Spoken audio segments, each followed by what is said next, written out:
I'm Cindy Brown, and let's queer up trans rights. Trans couple arrested after being beaten by a mob over restroom dispute.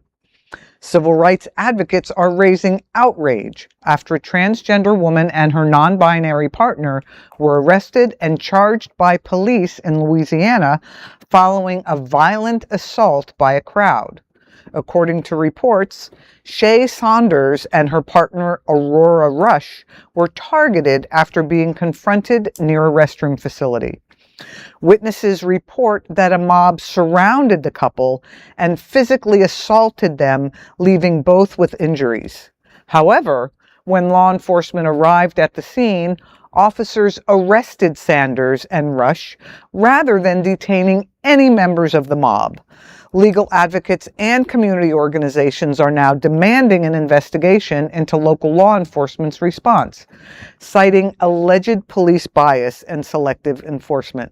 Now, I wouldn't use the word alleged at all. Right. There's clearly police bias in this instance.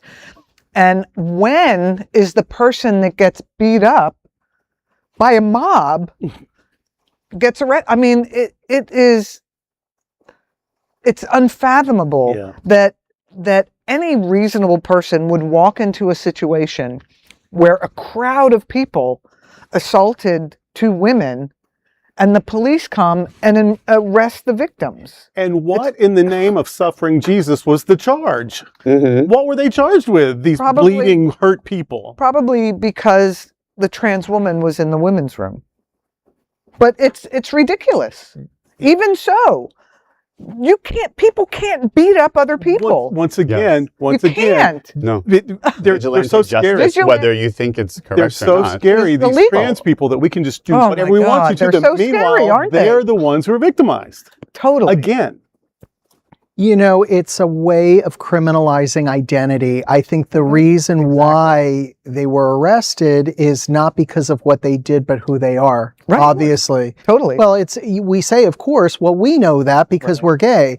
But it reminds me of a little story of, I was in Amsterdam for Gay Pride, and on Gay Pride, I was staying at the only place that would have me on such short notice was a hostel. And it was a really nice, funky place.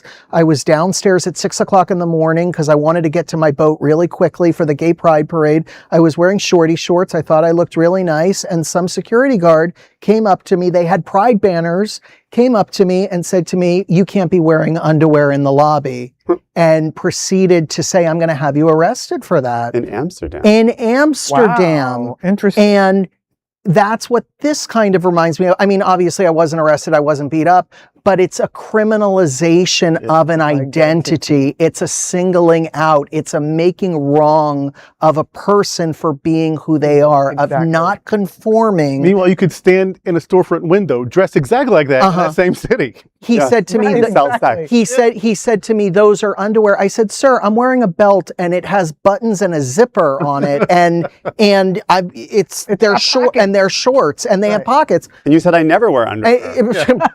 Joke's on you.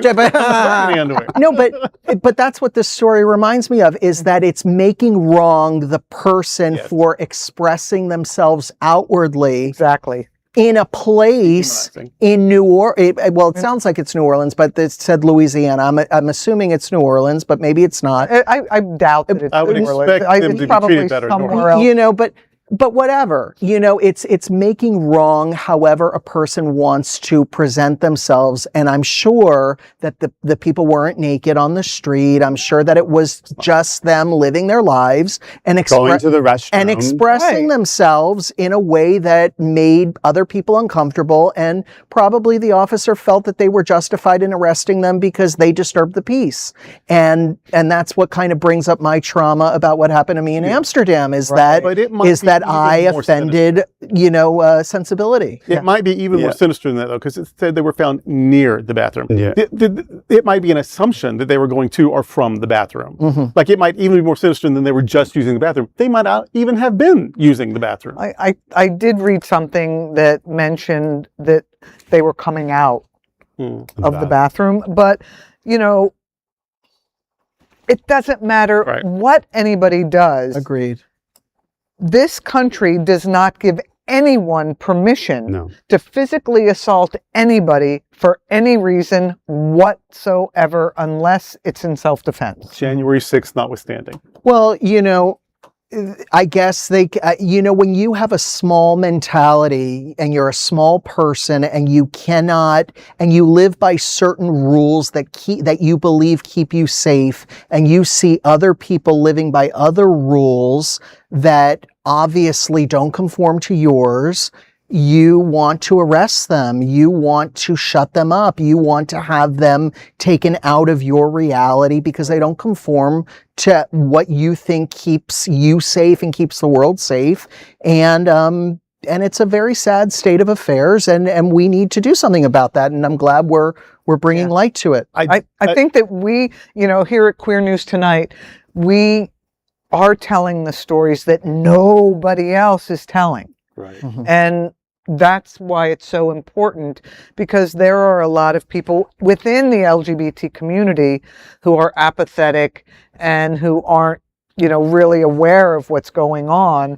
And, we all need to take a stand, because if we don't stand for them, who's going to stand for us? And I want to point out one bit of, it could be ignorance, it could be hypocrisy. But Louisiana is one of those southern red religious states.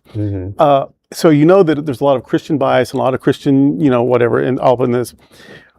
If you're a Christian and you, I do not. Obviously, I think a lot of the biblical stories and traditional stories are myths and, whatever, and they serve a point, but not to tell you what really happened.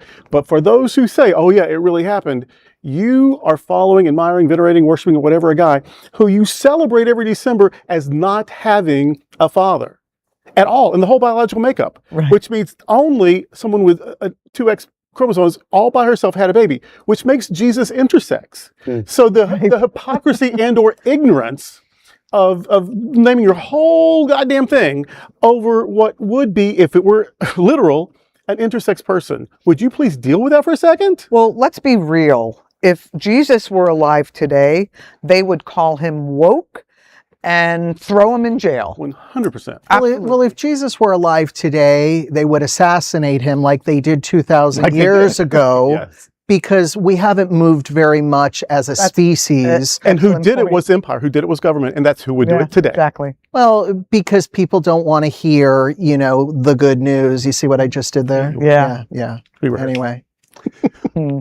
Well, there is no other queer nonprofit media platform like this in the entire world. Support our LGBTQ stories by sharing them and subscribing to Queer News Tonight.